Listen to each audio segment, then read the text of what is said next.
Welcome to Voices United, a congregational song podcast. I am your host, Benjamin Brody, and in this episode I spend time with Dr. Emmett Price. Emmett is professor of worship, theology, and culture, and dean of the chapel at Gordon Conwell Theological Seminary. My interview with Emmett was recorded at Calvin College in January 2019. Emmett, could you start by sharing about your earliest memories of worship or congregational singing? Sure. Well, I grew up in Los Angeles. The church was Trinity Baptist Church, 2040 West Jefferson Boulevard, Los Angeles, California. And we had a radio broadcast. And the broadcast song that we sung was this hymn that is really formed and shaped my life. And the hymn is an old familiar one by William Gaither, called "He Touched Me," and the hymn goes, "Shackled by a heavy burden, 'neath a load of guilt and shame, then the hand of Jesus touched me, and now I am no longer the same." The refrain says, "He touched me, oh, he touched me, and oh, the joy that floods my soul. Something happened, and now I know. He touched me and made me whole." And then the second verse says, "Since I met this blessed Savior, since he cleansed and made me whole, I will never cease to praise him. I'll shout it while eternity rolls." And then the refrain. I remember that song because I was disconnected to it other than the melody. And I remember it because the whole congregation had to stand and we sung it as we went on to the radio broadcast every Sunday. So I memorized it. But not until later on in life did the words really sink down into my spirit and really understand what it means to be shackled by a heavy burden and to be under a guilt of shame but then the hand of Jesus touched me. And so many times in the Gospels we see the hand of Jesus, or people trying to touch Jesus with their hands, and that notion of transformation. And so this lyric really helped to form my own what we call spiritual formation, and gave me some spiritual direction in something that I learned as a child, but it manifested into real life as an adult. And so, hymns have a dear place in my heart, both as a musician, as a professor, as a pastor, as one who gets to speak to people. I'm always quoting hymns, quoting hymns, because they have been so rich in terms of what I believe and how to articulate a faith and to walk in it. Yeah, I love your description of that earliest memory just being of the melody. Yes. Nothing more. And then over time, the words are coming along with that, and over time, greater meaning is being understood. And, I mean, hymns like "Amazing Grace" and "Blessed Assurance" and some of the top 40 of hymnology, right? I mean, when you think about a lived experience, and that for those of us who grew up in the church and we heard these songs on the regular rotation, on the regular playlist, but there's something happens when you actually begin to live out not only the text of the hymn, but the theology of the hymn, right? And so what does it mean to have a blessed assurance and to realize that Jesus is divine, and oh, what a foretaste of glory divine, right? I'm an heir of salvation, purchased, right? Of God, born of his spirit and washed in his blood, right? This is my story. Yeah. Oh, beautiful, man. So, these songs are part of our tradition, part of our heritage, and something like "Amazing Grace" helps us to understand the church universal, the global church, as that song has moved around, and the phenomenal history of it, but also the phenomenal contemporary notion of it. Yeah. That you can hear it played on bagpipes, and you can hear it sung, with the great melismas that you would have in the black traditional church or whatnot, but it's the same song, same text, right? Same God. Yeah, right? Yeah. Oh, that's wonderful. Tell us a little bit about your faith journey. Yeah, man, grew up in Los Angeles, probably in the most, I would argue, the most difficult time, surrounded by, gang warfare, surrounded by an interesting sense of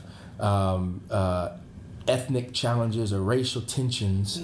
But the church was one of the foundations of my life. I had phenomenal parents We had a phenomenal church, and I studied music at an early age, and so I was a musician. I was a church musician, and so in many ways, those are three things that saved my life. I was one of those church babies, who was always on somebody's piano trying to figure out, the how to play this hymn the right way, so that, Sister Betsy and them wouldn't get mad if I played it the wrong way.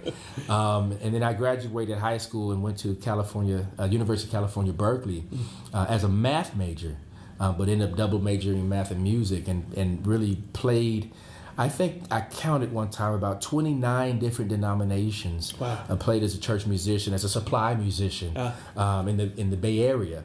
And one of the things that really, really fascinated me was taking the hymnals of each church and looking for my favorite hymns in there and trying to figure out how come they changed one or two words, right, to match their theological praxis. And then to see the hymns that didn't have changed words. And so that kind of made me fascinated about that. I went on to University of Pittsburgh and studied ethnomusicology, the relationship between music and culture, and there as a church musician. And it was there in Pittsburgh that I really had this kind of spiritual, I don't want to say epiphany or spiritual awakening, but it was a moment where everything became really real, right? So I was no longer just a church musician who was trying to earn a little money on the side or trying to, be a part of this ministry. It became significant for me in terms of my own personal relationship with God, and things began to click. All these texts that I had learned, all these melodies that I had learned, all these harmonic progressions that I had learned and figured out how to play this and this style for this denomination and this style for this denomination. It really meant something to me. And from that moment on, music was almost my lingua franca of prayer and praise. One of my favorite musicians, John Coltrane, talked about the fact that he wanted to be a force for good, but also that at a certain point in his life, that 90% of all the music that he played was prayer. And so for me, the lyrics and the texts of my ancestors of faith and my big brothers and my big sisters of faith give me nomenclature and give me language to help formulate my own spiritual connection to God as I continue that in my own writing and in my own, musical performance practice with improvisation and whatnot. So for me, my spiritual formation and my musical development go hand in hand. Yeah, that's wonderful. You've researched the intersection of hip hop and worship.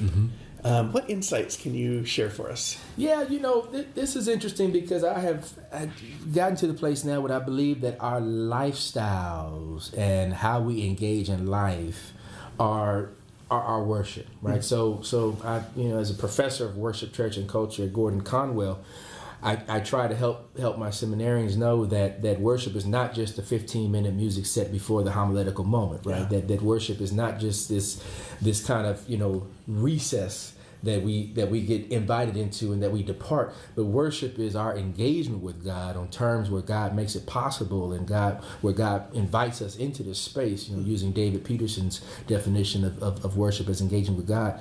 And so for me, hip hop became a space that us young people, particularly in the late 70s and early 80s, had to utilize in order to articulate who we were and what we were about. Because it seemed like the way that the world was working was that the adults were against us. It seems like the adults didn't want us to have our space to articulate things in our own views and our own viewpoints and our own perspectives. And so first in New York City and then the barrios in New York, and then expanding to the East Coast, and then eventually, late 70s coming to California where I was, hip hop became almost a lingua franca of youth of that time, particularly youth of color, but not so much just youth of color, but youth who felt like we were disenfranchised from our inalienable rights, of the pursuit of, life, liberty, and, the pursuit of happiness and whatnot. And so the challenge for me was, can you find God in hip hop? And what I looked at in terms of doing a whole lot of analysis and talking to artists is that many of the hip hop artists, no matter how egregious their language is, no matter how, misogynistic or how, vile, there's always this invocation or this acknowledgement that not only does God exist, But God, are you going to help us now in this sense of, nihilism, or this sense of loss, or this sense of depression, or this sense of feeling ostracized and left behind? Yeah. God, do you hear me? And so many of the artists, Snoop Dogg, Calvin Broadus from Long Beach, California, went to Trinity Baptist Church of Long Beach before he became a hip hop artist. I mean, we look at these biographical stories and see that many of these artists who end up doing either gangster rap or some of the real gritty raw rap, they have a connection with God, but it got lost in their kind of existential challenge of trying to figure out, how does the church connect to my real life experience when we're doing quote unquote politics and respectability sometimes in church, where you wear your Sunday's best and all this kind of stuff, but during the week when I'm feeling oppressed, I don't see those people. Yeah. They're not here. I don't feel their prayers. And God, do you hear me? Yeah. And so for me, hip hop offers another trajectory of expression and dialogue with God. Unfortunately, I would say that hip hop has become so commercialized and commodified that the original intent of it as a communicative force for young people has been lost. It's been co-opted by big business, by big industry, right, by the entertainment industry. And so I think the power of hip hop, because if you go around the world, hip hop exists around the world as a liberative force, as an opportunity for people to express their desire for help, their desire for change, their desire to be empowered. Only in the United States, really, are we still, rapping about, cars, money, drugs, and some of the other things that we should move a little past. Yeah. So I think hip hop is a powerful expression. I think blues was a powerful expression. I think R&B was a powerful expression, and I think in many ways we have to learn how to move beyond that dichotomy of the juxtaposition of the songs that are appropriate in church and the songs that are not appropriate in church. I think that tension is important, but I think that the songs that are not necessarily appropriate for church don't mean that they're not sacred. Yeah. And I think we can find sacred expressions even in material that may not be programmed as a part of your liturgical experience on a Sunday morning. It strikes me that one area, it seems to me, of development of music within worship recently is sort of under this umbrella of lament. And even recent hymnals now for the first time have lament sections in them. And perhaps as you've described this music, it makes me think that this perhaps is a way of expressing that lament, maybe not inside the worship service, but because there maybe was not a place in worship to express that lament, this became an outlet for that. I think there's one big possibility. I think we have intentionally forgotten how to lament. We've intentionally forgotten how to lament.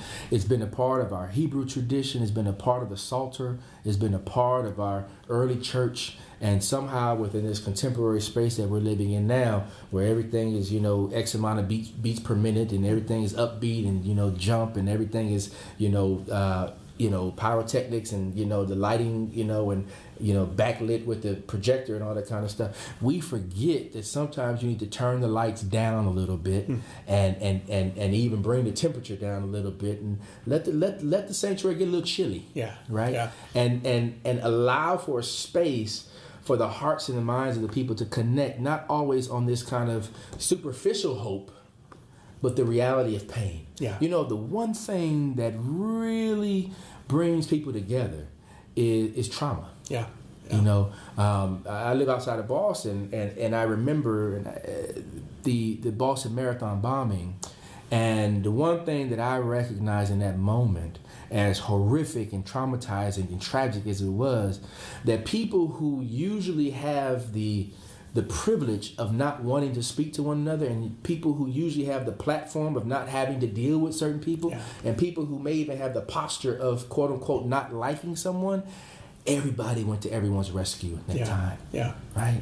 And so in that moment, and there were so many communal laments, even though we didn't call them laments, right? We had candlelight vigils right? People just stood around and kind of hovered around in quietness, right? Yeah. Some people lifted up songs and everyone joined in the songs, but there were communal engagements where I think no matter how we articulate who God is, we all acknowledge that God was up to something in those moments. Yeah, yeah. And the beautiful thing about it is not only was music presence, but the tacitness of music was present too, right? So music doesn't always have to be loud. Sometimes it could be soft.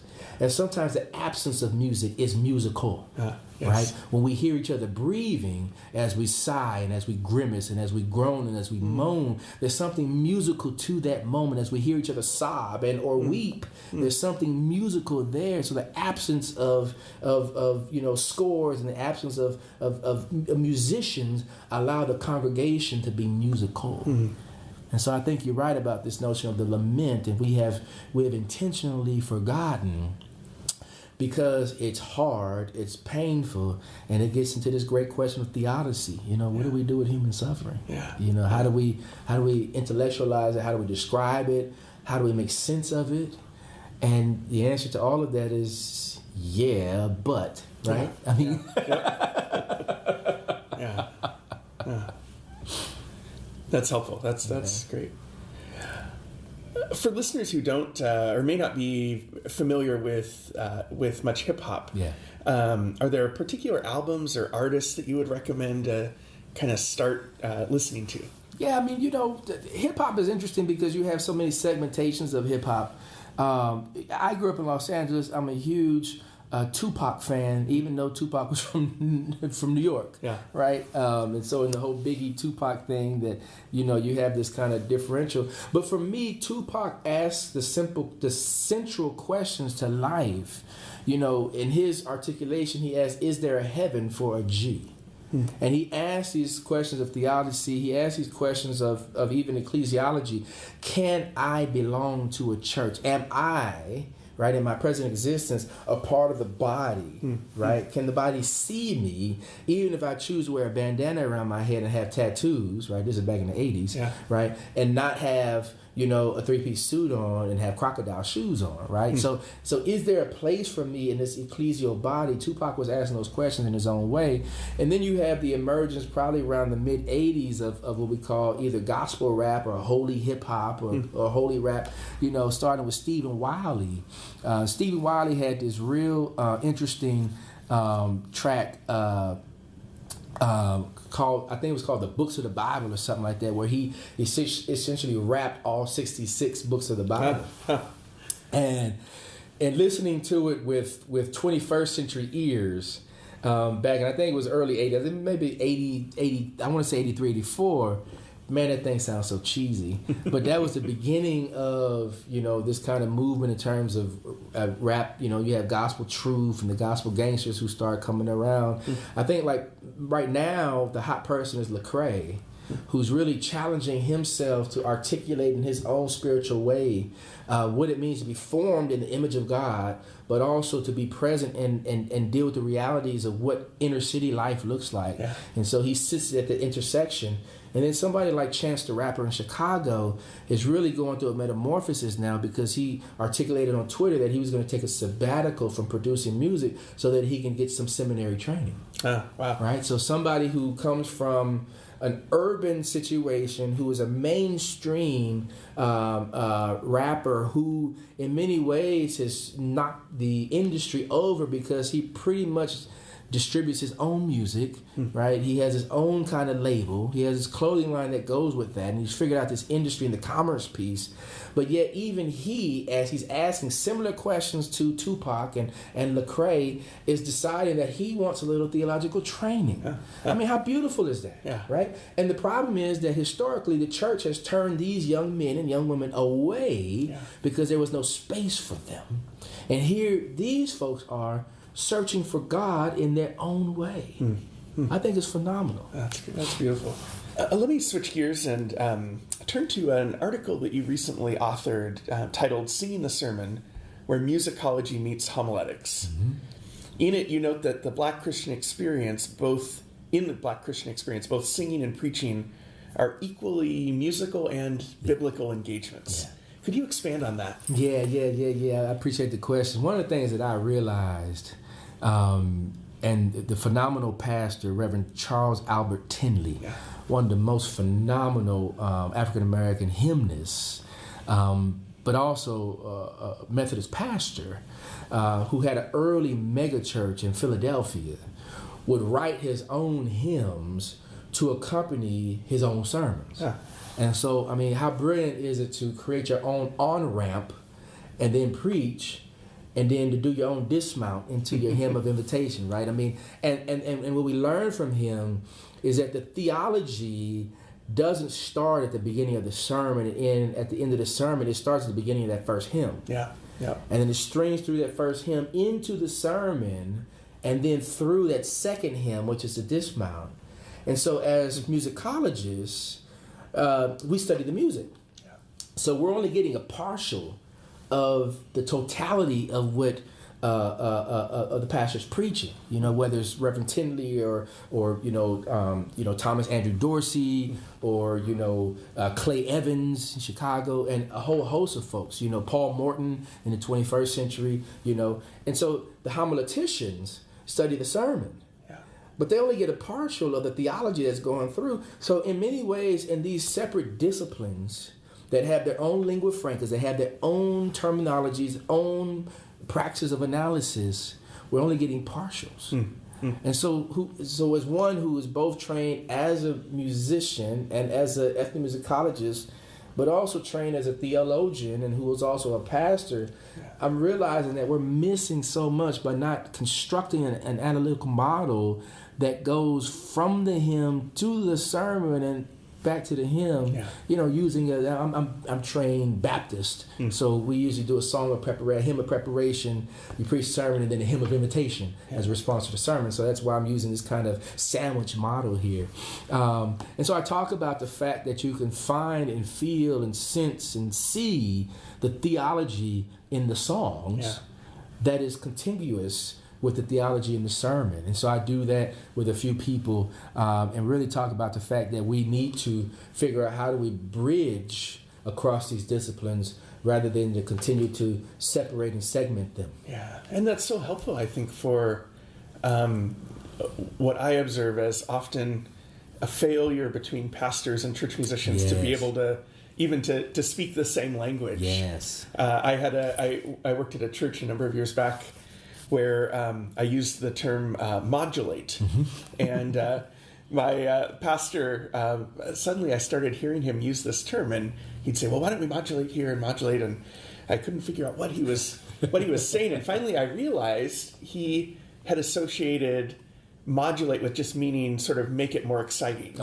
Because he knows that that's what happens. When you modulate on the last verse, it makes it more exciting. So he just thought, that's a musical term that means make things more exciting. And so it was one of those moments where I realized, I need to teach some vocabulary to him. I need to learn vocabulary from him. And I mean, this is huge because, again, in our tradition, the Wesley brothers, who were writing hymns and preaching and doing some phenomenal things. And so, the terminology gets in our way because you're right.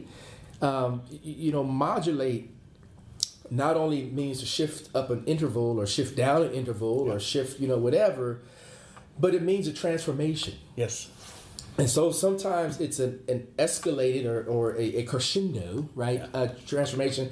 And sometimes it's a de-escalation or a decrescendo, right? And so you may go from mezzo forte to fortissimo, right? Or you may go from mezzo forte to pianissimo, but we do that with our tones. And we do that with the timbre and the sonic texture of our voices too. And so modulate doesn't always mean to ramp up or amp up or to intensify. It means to transform, to shift. And so you're right about that. I mean that's a good teachable moment for all of us. What do you see today as, or what's most encouraging to you as you look at make observations about worship and especially the role of congregational singing in worship? What do you see that's encouraging? Well, I am fascinated by the fact that hymnals are still coming out. And I am so encouraged by that. I mean, when many of these churches, particularly non-denominational churches, are moving to screens and projection and, away from, text altogether, right? That there are still organizations, and still, like the Hymn Society and schools that are training folks on hymnology, right, and the importance of sacred music and sacred texts. But more importantly, that there are societies and that there are formulations of group who still get together to sing congregationally. And the great hope for me is that there's a power of singing together that is, I mean, it's incomparable to anything else. I mean, to understand the articulation of phrases and to breathe together, there's no better sense of togetherness and community than when you see a congregation or aggregation of people who are singing together, particularly of different ethnicities, different nationalities, different hues, different genders, all the varieties of differentness, to come together and take a phrase and sing that phrase together and elocute those texts together and then breathe together and then move on to the next phrase, right? And then punctuate it. And then particularly when you got folks who can look at the little, insignia on our page, it's kind of, the symbols and stuff and look at crescendos and decrescendos and dynamics and to feel that, not just to hear it, but to feel that. There's no greater power on earth, in my opinion. I'm biased. I'm a musician. But, there's no greater power. And for me, that's a divine interaction. That's a divine encounter where you have all these different people coming together with one voice, creating one sound, representing one faith, one Lord, one baptism. I mean, hey, man, that's theology to me. It's beautiful.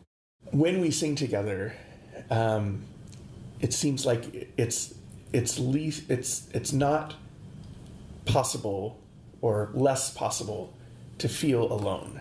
And there's something just so powerful in that. I mean, when we understand the theology of Genesis and when we understand the fact that God, in his infinite creative wisdom, took the clay and what did he do? He blew into it, right? And the breath of life. And the Bible constructs from the very beginning of the Bible to all the way to the end of the Bible, right? Jesus says later on in John 10:11 that I came that you might have life and have more abundantly. And the life is existing in that breath, right? And so there's something powerful about these divine breaths that join together because God created humans to be relational, right? And he created humans to be humane to one another. And I think the best example of our humaneness is when we join our hearts and our minds together to breathe together these texts that we have, and we call that singing, right? Congregational singing. And so you're right that inherently it demystifies the solitude and the loneliness, but it also doesn't expose you. So you're in the group as part of one sound, right? But it doesn't create this aesthetic notion where your sound is better than, less than, more than, and so we have to realize that in the sense of what God is doing and in real time, there's absolute power of being a part of a greater whole, where that greater whole does what? Sings to the glory of God. What today most concerns you as you observe congregational singing and worship? One of the concerns that I have is this sense that we intentionally forget. We intentionally forget that across the history of time, there have been phenomenal women and men who have laid it all on the line and who have bared their souls in the most vulnerable and transparent ways to give us these texts that we sing. Right? So, Precious Lord, Take My Hand, Thomas Andrew Dorsey, upon receiving word of the passing of his wife Nettie and this child who was not born, she passed in childbirth. We get this text. And then we superimpose this text to be the song for this and the song for this, but we lose Dorsey's narrative. We forget to call the names of the people who gave us, who gifted us these phenomenal texts. And so one of the things that worries me is that we take the creative content of people and we detach them from the people. Yeah.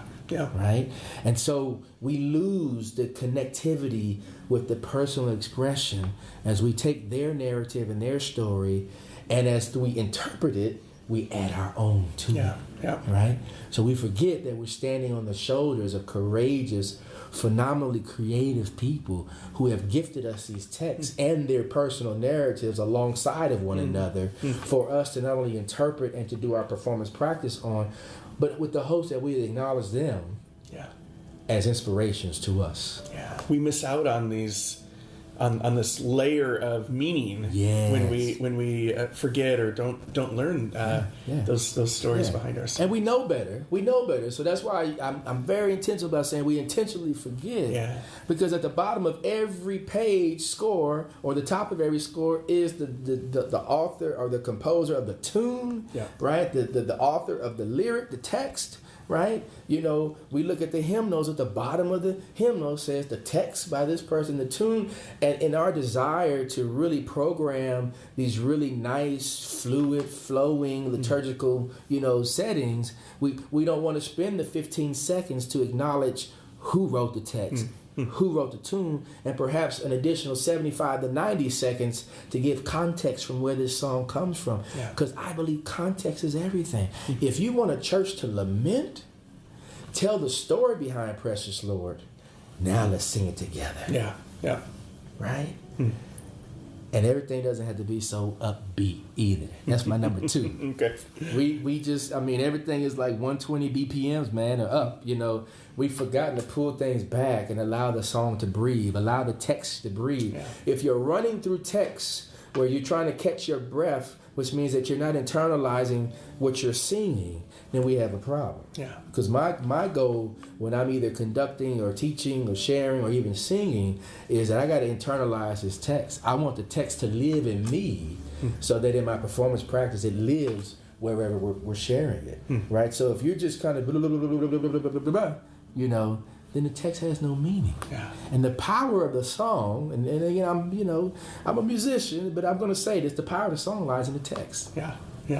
Right?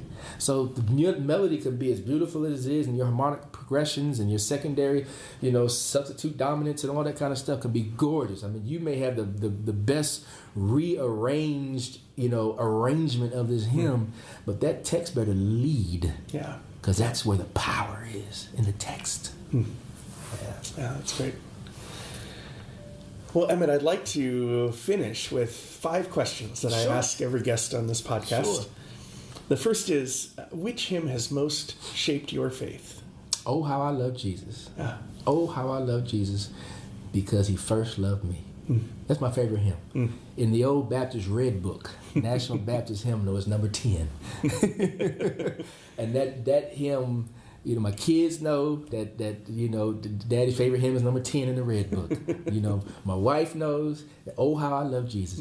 That is my hymn. That is my hymn. It's all about Jesus for me. That's great. I love that you have the number memorized still from it. That's great. What hymn do you turn to for comfort? Yeah, that's a more difficult one for me because it really depends on what kind of comfort I need, right?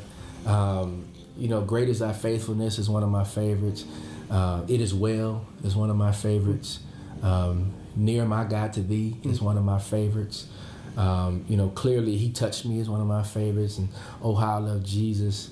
But then there are other hymns, like Your Blessed Assurance that really give me comfort. Yeah. Precious Memories is a hymn that really gives me comfort. And so I have a little kind of playlist, and every now and then, depending on what I'm dealing with, a text will come to me, and then I'll be able to say, oh, that's this, And so, but yeah, those are some of my kind of routine play hymns that really speak life into me. In moments where I really need to be comforted. What is your favorite piece of music? Oh, Jesus.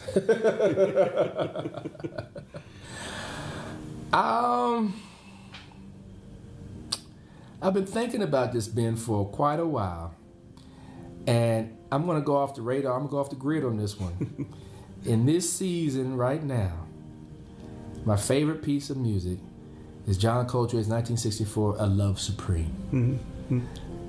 Although his theology in that moment in 1964, although it was still Trinitarian, was pushing beyond kind of normative, what I call normative Christian theology, his sense of being in relationship with God is profound in that musical suite that we get.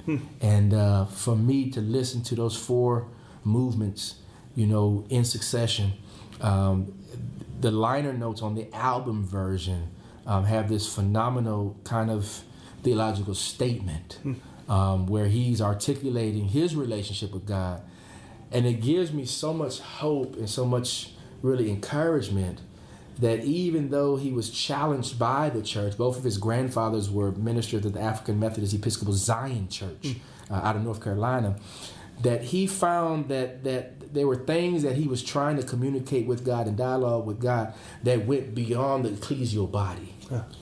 And so in his sense of improvisation, his sense of creative composition, and his sense of just empowerment, what he comes up with 1964 is a love supreme. And for me, that encapsulates really the power of God in my own interpretation, in my Christological, theological interpretation. The love of God is a love supreme. And so for me, now it's been a couple of decades now, so maybe the shift in a little bit, but a love supreme is that's the piece for me. Yeah. What book, other than the Bible, has most shaped your faith or influenced your vocation? That red Baptist hymnal that I talked about.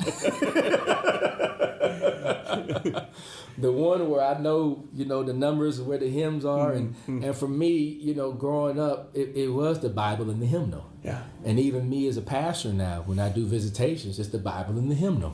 Right? And, I'm grateful to God that we have so many different hymnals to pull from. But there's something particularly special about that red book. Maybe it was a maroon, I forget, but it was a reddish version, National Baptist Hymnal. And for me, that book does more than any analytical text or any theological, reflectory text, because it's source material. And for me, these hymns that are encapsulated in that book are biological statements by people who, again, have gifted their stories and their experience with God to us. Which hymn would you like to have sung at your funeral? Ooh. I think He Touched Me and Oh How I Love Jesus. Yeah.